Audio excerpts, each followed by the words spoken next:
করো, আমি দ্রুত অ্যাকশন দেখতে চাই। স্যার, আমরা আমাদের সাধ্যমতো চেষ্টা করছি। This time we are hopeful. আমি আউটকাম দেখতে চাই মিনাজ।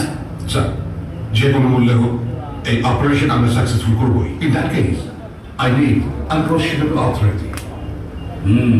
ঠিক আছে, তোমাদের যা যা দরকার হয় করো। Thank you sir. স্যার, হচ্ছে ওকে, কি হয়? শোনেন, উপর থেকে নির্দেশ আসছে বাইরের অবস্থা ঠান্ডা না হওয়া পর্যন্ত আপনি ভিতরেই থাকবেন। আর ডিসিশন तो मानना ही पड़ेगा ना, আমরা তো কমন আদমি, পরে ডিসিশন जो बोलेगा वही मानना पड़ेगा। আরে ভাই, বাইরে থাকা আপনার জন্য নিরাপদ না, অনেক নিজ কাছে, বুঝেন না? যখন তোমাকে দরকার হয় তখন তোমাদের সূত্র নরম থাকে, যখন আমি বিপদে পড়ছি আমার দরকার তখন আপনাদের সূত্র হয়ে যায়, ওই কাউকে খাওয়া যায় না। এই ওসি সাহেব, আমি যা বললাম ভালোর জন্য না? ए ओसी साहब, कमरा तैयार कीजिए, कारपेट बिछाइए, बिस्तर लगाइए, मुझे आराम करना है। इसका तंबाकू मंगवाइए। এই যান, পাগল রে ঠকান। জুলফিকার, তুমি হয়তো লক্ষ্য করে থাকবে যে তোমার ট্রেনিং চলাকালীন সময় আমি রেগুলার তোমাকে অবজার্ভ করতাম।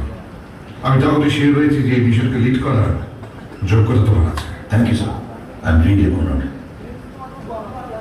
দেখো জুলফিকার, তোমার পারফরমেন্সের উপর ডিপেন্ড করছে ডিপার্টমেন্টের রেপুটেশন।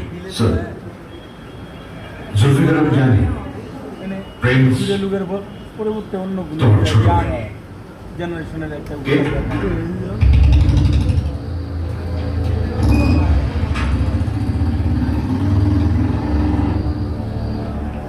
আমি কিভাবে বিশ্বাস করবো যে তুমি কোনোভাবে বায়াসড হবে? স্যার আপনি আমার ব্যাকগ্রাউন্ড চেক করতে পারেন স্যার। আর আই বিলিভ সন্ত্রাসবাদীরা শুধুই সন্ত্রাসী, তাদের কোনো পরিবার হয় না, কোনো ভাই হয় না। আচ্ছা জুলফিকার, তুমি আমাকে একটা কথা বলো যে প্রিন্সের জীবনে এমন কি ঘটেছে যে আজকে প্রিন্স এতটাই ডেসপারেট হয়ে উঠেছে?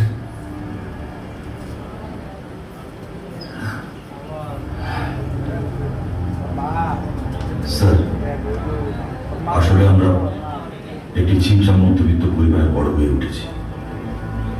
প্রিন্সের আসল নাম ইব্রাহিম। প্রিন্স ছোটবেলায় মিল নামে একটি মেয়েকে খুব ভালোবাসত।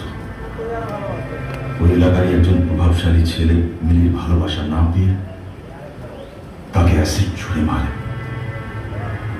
তারপর মেয়েটি আত্মহত্যা করে বসে।